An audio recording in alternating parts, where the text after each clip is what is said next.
राधे महाराज। महाराज जी राधे राधे। महाराज जी, कोई काम करते वक्त कुछ गलत हो जाए या ध्यान ना लगे किसी और जगह जाए तो बहुत क्रोध आता है। इस समय मैं नाम जप करता हूँ, नाम जप करने से क्रोध कम होता है, पर नाम जप छोड़ते ही क्रोध और बढ़ जाता है। इस स्थिति में आपका प्रश्न है यार, बड़े गुरु आदमी हो तुम।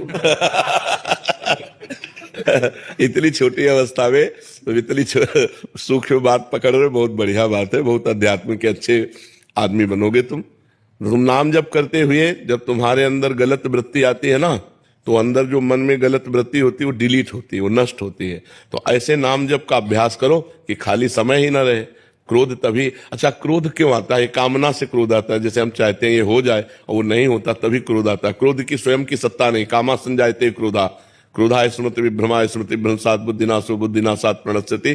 काम, जब हमारी कामना की पूर्ति में बाधा पड़ती है तो क्रोध आ जाता है। इसलिए हम हर समय नाम जपने का अभ्यास करें। जब क्रोध आ जाए तब दांती पीस ले ऐसे, मुझे बोलना ही नहीं है बस। क्योंकि अगर क्रोध में बोलना शुरू किया तो फिर क्रोध आने पर भजन क्षीण हो जाता है, आनंद क्षीण हो जाता है और हमसे अपराध बन जाता है। अपने से बड़ों के प्रति भी गलत शब्द निकल जाते हैं।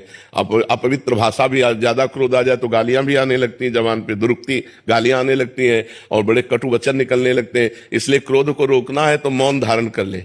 जहां क्रोध आए उसी समय चुप, वहां से हट जाए। जहां जिस अवस्था में क्रोध आ रहा हो उस परिस्थिति का त्याग कर दे, एकांत हो जाए, मौन हो जाए, उस समय बचे।